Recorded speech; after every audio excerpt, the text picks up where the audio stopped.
I think most of you are aware now that Gary Siders Sr., the older Gary Siders, was provided with a bond today. With breaking new details in the Vinton County investigation, 10 TV can confirm there are more tied to this family, more than the 16 rescued from that house in Hamden. We have everything, all right, folks. We have it all. Because I found this interesting. Now, this is the waiver of preliminary hearing. Defendant Gary Siders Jr. by thorough counsel of record hereby waives the right to preliminary hearing. But what I found very interesting, him writing his name, doesn't that seem like a third grader? Is it me? Or does this seem like a third grader's writing? So, did Gary go to school?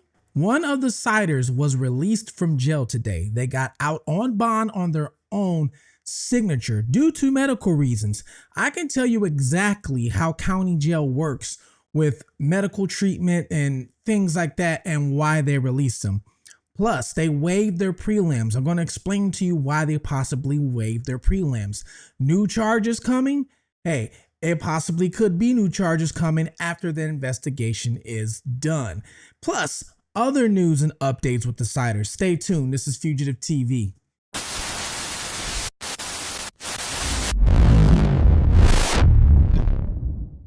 Welcome to Fugitive TV. I am your host, Ray Marcel. And what we do here is we take a look at all true crime cases, missing individuals, any case that might need a different look, a deeper dive, even chasing other fugitives, or a different point of view, because I can give you a different point of view, something some other creators just can't. Only because I was on the run from the law for 15 years. I lived in different countries, assumed different names, then eventually turned myself in. Now I have this YouTube channel. I help family members locate missing people or fugitives because I know what it takes to vanish since I did it for so long. Well, if you guys been following me, you know for a fact I have been all over the Siders case, okay? Gary and Elizabeth Siders, with their mother, Christina, and Gary Siders Jr. So I shouldn't have to describe what has done or what they have done. Everybody should know that there was a parallel investigation going on, and they went to the house to arrest Gary Jr. For 4 charges, were actually minor charges, and eventually also had a search warrant that's been sealed by a probate judge, which a probate judge does with family and wills, things of that nature. And then a second search warrant sealed by a criminal judge. Now, I told you in my last video, I did find out that the search warrant was due to a DV. It was a domestic issue. Now, we don't know who the issue was on or against who. This we don't know, but that is one of the reasons why there was a search warrant in the first place. Plus, I'm pretty sure there's more than that. That's why they're sealed. There's probably witnesses and things like that.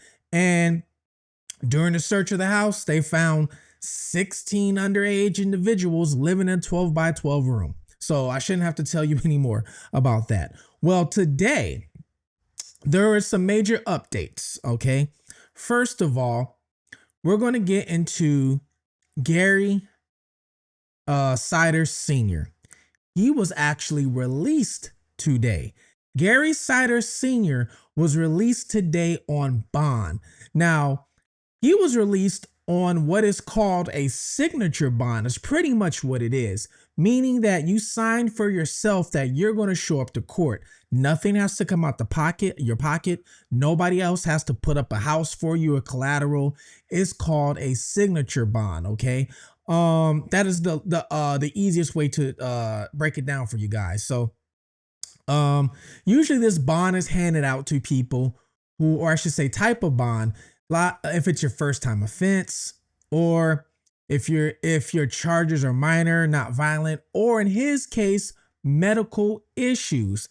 Now, during transportation of taking him, I guess, to another location, he fell. And when he fell, they had to transport him to a hospital. During the hospital stay, they did a medical evaluation on him. They said this man pretty much needs treatment 24/7 because of the stage of life that he is in. Now, I do know, which I'm actually going to get into, all the defensive strategies that the lawyers are probably going to do for each individual person. So I'm going to describe to you what each lawyer probably will do. What already had, which we all knew probably, that Gary Siders Sr., his lawyer was going to say that he is not coherent. Well, guess what, folks? This kind of backs up what they're going with. They're pretty much saying this man can't be in jail. He can't even take care of himself. Now, the reason why they let him go was because every county jail is a little different. All right. It depends on your county jail. This county jail said that they cannot afford to have him in a jail and give him the medical treatment that he needs. They actually said that they will go bankrupt trying to get him the medical treatment that he needs. Now, we don't know what the medical treatment is, okay, because of HIPAA laws. HIPAA laws, you know, there's a Privacy Act in HIPAA. So they're not allowed to disclose public information on a person's medical history or what's going on with them at the present moment medically, unless the patient wants you to know. Doctors and stuff like that aren't supposed to do that. So because of that, we don't know. But we do know it's something serious for them to let him go. So think about it. He had a $300,000 bond, and now he's out today, a few days later, just on signing for himself. Now, when it comes to county jail, some of you guys might not realize, a lot of you guys might not realize, which I don't blame you. A lot of you guys probably never been in county jail, which unfortunately, if you know who I am, you know, it was 15 years on the run. I've been there. I spent time in county jail. All right. So I can tell you a little bit how the medical procedures work in there. So the county jail, depending on the county. Point number 2. I think most of you are aware now that Gary Siders Sr., the older Gary Siders, was provided with a bond today, an OR bond. Let me explain the circumstances around that. First, let me stress, the community is not at risk because of this bond. Yesterday, as you all know, the cases were scheduled for preliminary hearing. During the transport, Mr. Siders fell and had a medical issue that required treatment and assessment. Oblenda's Hospital was where he was taken, and it was determined at that point upon some tests that Oblenda's did that Mr. Siders Sr. has a serious medical condition that requires specialized care in a hospital outside of this area. Practically, and I don't know if you folks know this or not, but when defendants are housed in county jails, it is the county's responsibility to pay for the medical care. The county was going to be on the hook for his medical care. And again, based on the information that we were provided, his medical care could potentially bankrupt Vinton County. The budget for an inmate's medical treatment comes out of the sheriff's budget. Now, it depends on the county, okay? But in their county, it comes out of the sheriff's budget. Now, their county is small, very tiny, okay? I looked it up. Their county is approximately 12,700 people is what I rounded it up to, because it says 12,645, but there's always some people they're not counting for. So I'm going to say 12,700 people is what I rounded up to. Okay. So when you have a county that small, your budget's not that big for inmates, because if you think about it, you're not supposed to be locking up inmates like that. If there's 1,000 inmates in jail, you're looking at maybe 7% of the population in jail. So their budget for jail and medical treatment is not going to be that big. So they said they will go bankrupt trying to provide medical treatment for Gary Siders Sr. So for budget reasons, they had no choice but to let this man go.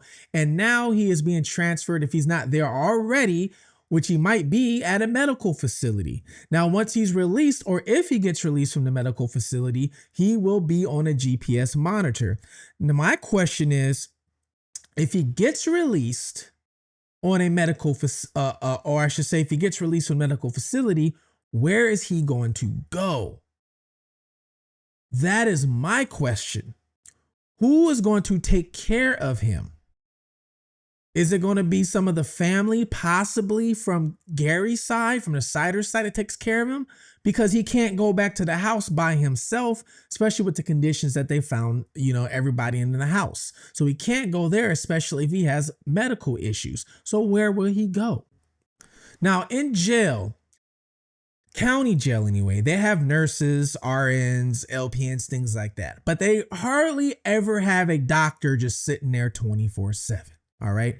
A lot of times when they have a doctor, he'll come in for certain times of the day, for certain sorts of treatment, things like that. But there's never really a doctor just sitting there in a county jail, just waiting 24/7. And if there is a doctor, it's usually just one. Everybody else is a nurse, and they don't even have that many nurses. You'll have some nurses during intake, which is when you're getting processed in jail. Some county jails will have a nurse during then to take your blood pressure, to make sure you're not having any issues, things like that. And then once you're in there, there might be 2 or 3 nurses on shift. And that's sometimes even in a bigger jail. So in a jail this size, it might be just 1 or 2. All right. Now, if he was in prison, it'd be a different story. Prison, their budget is a whole lot bigger because it's not just the county. Now it's the state. So if it's a state crime and you go to a state prison, now it's the state that's paying for your medical procedures. So the budget is a whole lot bigger, okay? Just like if you went to a federal prison, now it's federal. Now, all of America pretty much is paying for your medical treatment. So it's a lot different. So when it comes to county jail, you will see people get out on a bond because of medical, especially if it's a smaller jail, just because they can't afford it. Now, just to give you an example of how small this jail is, the smaller the jail, the smaller the budget's going to be. Now, I told you the population of the whole county is about 12,000 people. This jail, now there is no Vinton County Jail. That's the county that's all happening. There's no Vinton County Jail because Vinton County is so small. So what it is, it's a combined jail.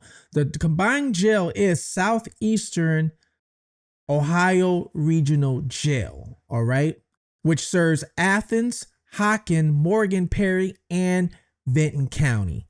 All of those counties combined are Southeastern Ohio Regional Jail, which houses 240 beds. So about 240 inmates. Sometimes these jails will pack more than that, just to let you know. So this number might say 240, but it can easily be 300 because some inmates might be sleeping on what is called they call it the boat inside the jail, meaning when there's no more beds left, they have what is called almost like a rollaway cot, except the cot literally sits on the floor. And sometimes it'll be right next to the toilet.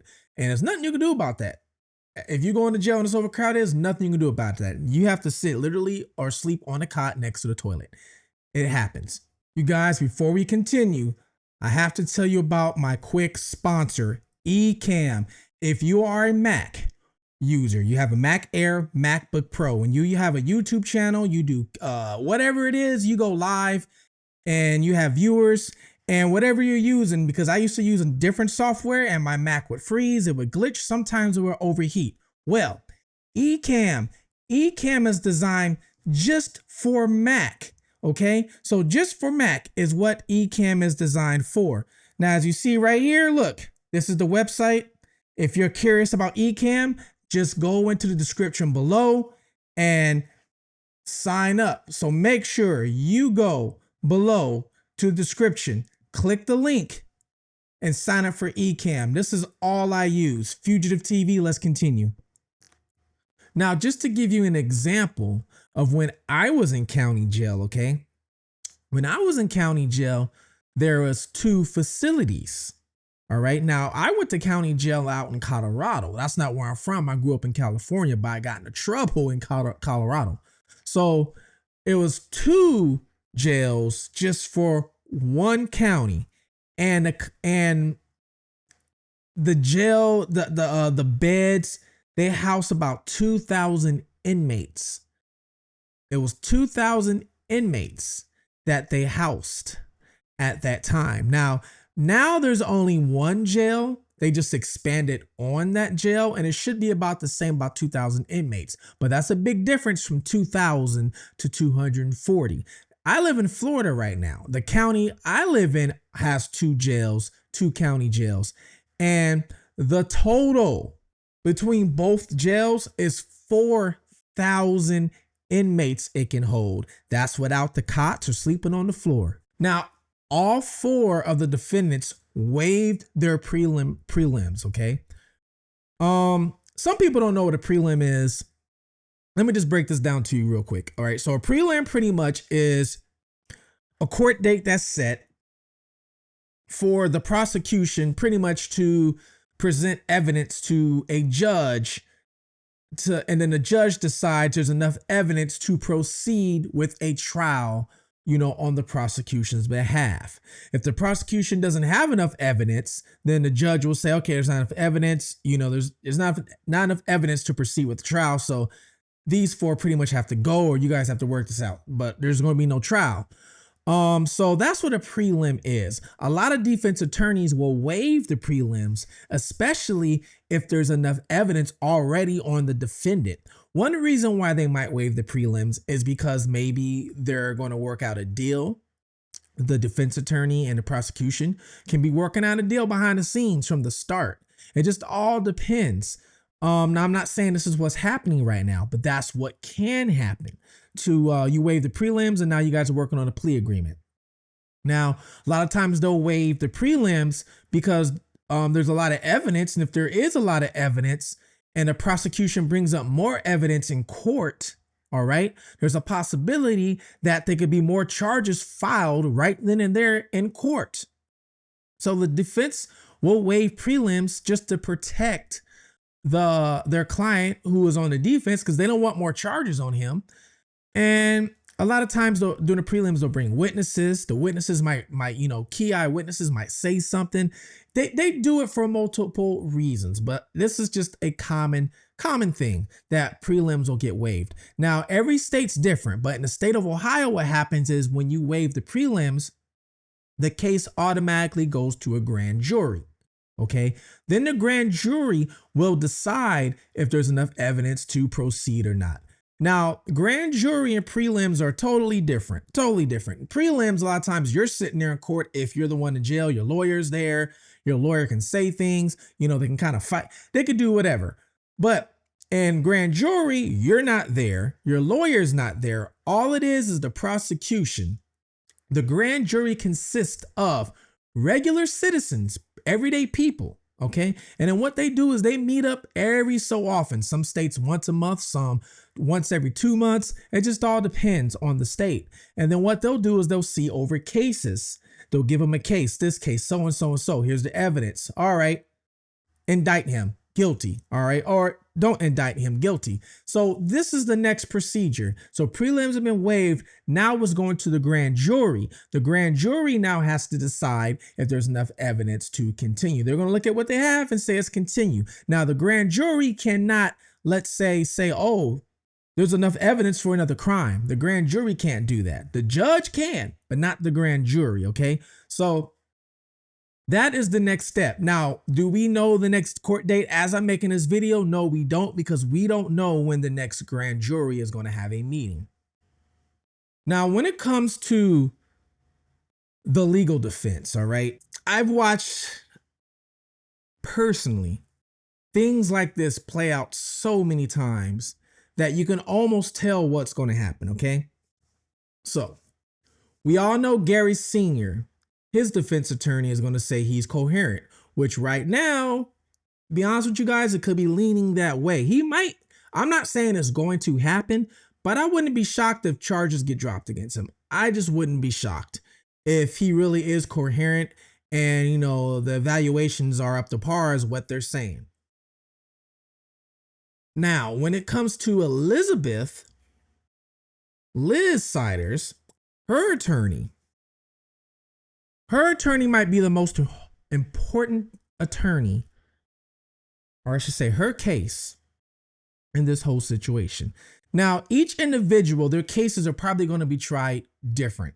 They're all probably not going to be in the same courtroom, the same jury. Each one is probably going to be tried differently. All right. And the reason why is one of them might turn witness. One of them might be the key witness, okay? One of them might turn on the other.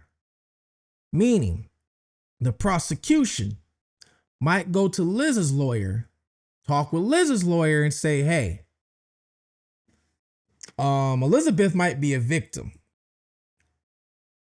And if this is the case, we need her to testify against either Gary Jr. or his mother. All right. Now, I already knew the defense attorney is probably going to play. I wouldn't be shocked if they do play the victim card with Elizabeth. Now, I'm not saying she is a victim or not a victim. That's for you to decide. I'm not saying what it is. I said from the beginning, the real victim is the offspring, not none of the adults. But she can be or won't be. It's up to the defense attorney what he wants to do. Now, if he does play the victim or says she is a victim, then this is what we're going to see testimony. She's either going to blame Gary's Jr. or blame his mother. They say the first one to talk, the first one to squeal, whatever you want to call it, gets the best deal. All right. It can also be possible that Gary Jr., this is going to be on now his attorney. I'm interested to see what he's going to do. Now, what if his attorney, they turn around and blame it on Christina, the mom, as in she's the one who did all this. She's in charge of the house. Her and her husband, Gary Sr., who is not coherent, but Christina's the one in charge of the house. And Gary Jr.'s the kid, and pretty much Liz is, with Gary. So we all have to listen to Christina. I wouldn't be shocked if this was the case. I'm interested to see how this is going to play out, because the real battle is going to be between Gary Jr. and his own mom. I believe that's going to be the real battle, as in who was the mastermind out of all of this, because Gary Jr.'s mom might flip on Gary and say, Gary, my son is the one who did all this. So these two are really going to be the fight. When it comes to Elizabeth, I don't think she's going to be much of the fight as much. I really honestly think that she's going to end up just pretty much saying what she can, or listening to her defense. Just be like, hey, yep, they did it all. They did it all. They did it all. I've seen it played out too many times. Let me tell you, there is a case out of Canada. It's an older case. Some of you guys might know about this. There's a movie about this, actually. I can't remember the name of the movie, and I don't even remember the names of the inmates or anything like that. This case it was outside of Toronto, actually. It was a woman and her husband, all right? Or at the time, boyfriend, I don't remember. But he was abusive, okay? And he was also a cheater. He wanted to get with his girl's sister so bad. So what does his wife do? His wife invites the sister over. In the middle of doing what they're doing, the sister passes away. Okay? Sister passes away. Now it's all on video. Now they're not done there. They're not done. After that, the husband goes out and gets more victims.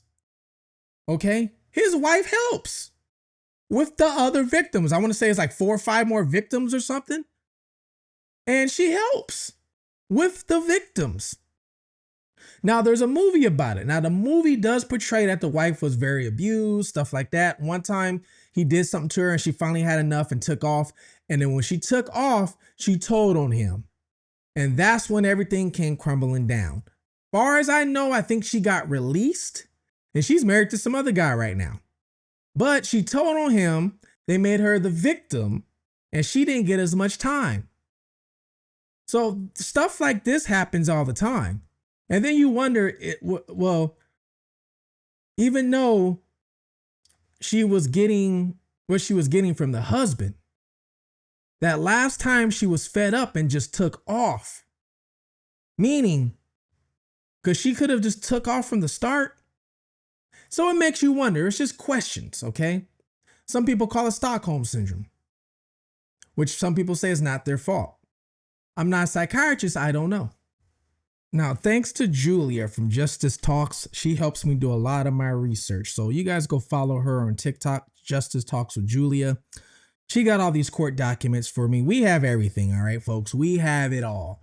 Now, I'm showing you this one because I found this interesting. Now, this is the waiver of preliminary hearing. Defendant Gary Siders Jr. by thorough counsel of record hereby waives the right to preliminary hearing in the above captioned matter. Defendant has been advised of the right to the hearing, and it goes on to tell you everything they're supposed to tell you, right? But what I found very interesting was, let me move myself over so you can see this. Him writing his name. Him writing his name. Doesn't that seem like a third grader? Third grader's writing? Is it me? Or does this seem like a third grader's writing? So, did Gary go to school? Somebody let me know. Did Gary go to school? Who taught Gary? Because this looks like it's a third grader's, maybe even second grade writing right here. So I'm just wondering, they said the kid's never been to school, right? Is it because the parents never went to school? I don't know. Speaking of reading and writing, the two oldest, I brought this up in my last video. Apparently there's social media accounts that were made on TikTok and Instagram. So people are wondering, how did they make these social media accounts if nobody can read or write? So some people are wondering if the parents, like let's say Gary, for example, made these accounts and was covering up, as in, hey, these are the siblings' accounts, or did they really have an account? And if they did, where did they get the phone from? How did they make the account? So we all have questions about this. How did they make the account? Now, we do know there was a set of twins, okay, that we saw there was a tombstone for, okay, and they're no longer with us. Now, the reason why they're no longer with us, come to find out, is because of natural causes. They were conjoined. They were attached by their chest, and they passed away right away. So that right there has came out in the open, and that is a fact. Now, they were actually born at a hospital. The hospital they were born at was Ohio Health Riverside Hospital in Columbus. So if they were at a hospital, if they were born in a hospital, where were the others? Were they in the same hospital? Were they in a hospital too? And I have questions for, I guess, medically. I'm not a woman. I don't know. You guys let me know. Is it healthy for a woman of Elizabeth's age, what is she, 32, 33, to be expecting, because when the math is done, it's pretty much almost every year in a few months. She's expecting a new one, year in a few months, expecting a new one. So is it healthy even for a person's body to even, and not just body, mentally, to even go through that? You would think at some point the doctors, the hospital would have put a stop to this. You would think like, hold on. Now, it is our right to have as many people in our family as we want to. But is Elizabeth, is she really like this strong and healthy just to keep doing that? I got questions that part I can't answer. I don't know. So I have questions about this. If you guys have the same question or you do know, let me know below. Now, they are still investigating. And since they waived the prelims, we don't know all the evidence that's going to be in what is called the discovery. Discovery packet is all the evidence that was found. So we don't know exactly if the search warrants are going to be unsealed, as well. Now, the prosecution team did bring in special prosecution members from, I believe, outside the county. So they brought in some head people, some head honchos to take care of business when it comes to the Siders. So the Siders attorneys, and I believe they're all court appointed attorneys. All right. Every county is different. Some people get confused. A court appointed attorney could be the same as a public defender. It's different a lot of times. Public defender works for the public defender's office in that district, that county, or whatever. So you might have a group of, let's say, depending on how big the county is, and how big the courtrooms are. So you can have a group of 5 all the way to 100 public defenders working in the public defender's office. All right. And they all work for the county. A lot of times the public defender group will be working in the same office building as a prosecution because they all work under the same county, you know. Now, court appointed attorney is different. Court appointed attorney is an attorney that could have actually their own law firm, but the county is paying for that attorney to defend them. Okay. This is when financials come into play. Now, this happens a lot when you have multiple co-defendants, because each co-defendant has to have their own attorney. Some people wonder why, how come one attorney can't take on all 4? Well, what if Elizabeth decides to tell on Gary? So each defendant has to have their own attorney, which their attorney has to see or, you know, be concerned what's the best interest of their client. So Elizabeth's attorney, their attorney has to focus on Elizabeth and Elizabeth only. So that means if Elizabeth wants to tell on everybody else, then their attorney is going to go for it and focus on them. They don't care if Gary Sr., Jr., and Christina goes to jail for life. They don't care, as long as they got their client either out or as less time as possible. So this is when court-appointed attorneys come into play. Now, I haven't looked to see if the court-appointed attorneys have their own offices yet. I will look at that.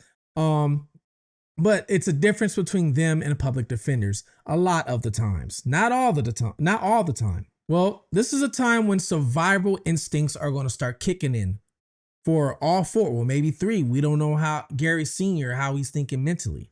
But this is the part when survival instincts will kick in. Each one is going to figure out what to do to survive, how to get less time or how to get out. So this is going to be very interesting to see how this plays out. I already know Elizabeth, like I told you guys, she's going to be the victim in this court case, meaning that she's probably going to put the blame on one of the other family members. Okay. And I'm just going to see what the battle between Gary and her and his mom's going to be, since the grandfather is laid up in the hospital right now, can't even take care of himself. So he can't even defend himself, really. So we're all wondering exactly what's going to happen. Now, during the first court date, Elizabeth did try and say something to the judge. She tried, but we can't hear from, you know, this video. We couldn't hear. And then the judge quickly told her pretty much, hey, don't talk. All right, don't talk. Wait till you get an attorney. So she tried to say something. And people are wondering what she tried to say. Was she trying to confess and say something then, like, hey, he did it, he started it, or whatever? We don't know. But you guys let me know below. What do you think? Do you agree with Gary Sr. being released out on bond and into the hospital? Do you agree with that? Do you think he's actually completely innocent, that he's not coherent and he doesn't even know what's going on? My whole question would be with that is, the oldest one is 18. The oldest is 18, right? How long has it been going on? So if the oldest is 18, that means 18 years ago. So was he not coherent 18 years ago? And 18 years ago, were they living in conditions like that? I just want to know. We're all wondering that. And we did find out that a West Virginia judge did sign off on the marriage certificate for Gary and Elizabeth. All right. Because at that time in West Virginia, it was not against the law to get married at such a young age. So they actually went to West Virginia for that to happen, as long as both parents were signed off on the marriage certificate. And I always say Elizabeth's parents, it seemed like they just gave her away. Like, here, you guys can take her. We don't even want her or need her no more. Kind of sad when you think about that. But you guys let me know. What do you think? Comment below. How long have you been following me? Have you just started from this case? Other cases? We are almost at 30,000 subscribers. My goal was to hit 30,000 by the end of this summer. Guys, I think we're going to hit it. So please hit that like, subscribe, turn on that notification bell. The more you guys comment, the more it adds to the algorithm, and the more YouTube will like this channel, and it will spread it to the masses, especially if you believe that my channel needs to be spread so people can hear it. All right. And thank you guys. I am one of the fastest growing channels in the true crime sector. So I really appreciate everything you guys have done. I really do. And my book is almost out. Rare Redemption, the whole story of when I was on the run from beginning to end, pretty much, till now. Me growing up, when I went on the run, everything I did while I was on the run, what caused me going there after I did, it's wild, okay? It's wild. I'm waiting on a publishing company to get back to me with the publishing deal. If they don't get back to me with a deal that I like, then I'm going to publish it myself. So please stay tuned for the date. Until next time, please take care of yourself, take care of one another, love one another, watch out for your surroundings, look out at your surroundings. Until next time, this is Fugitive TV, and I am out.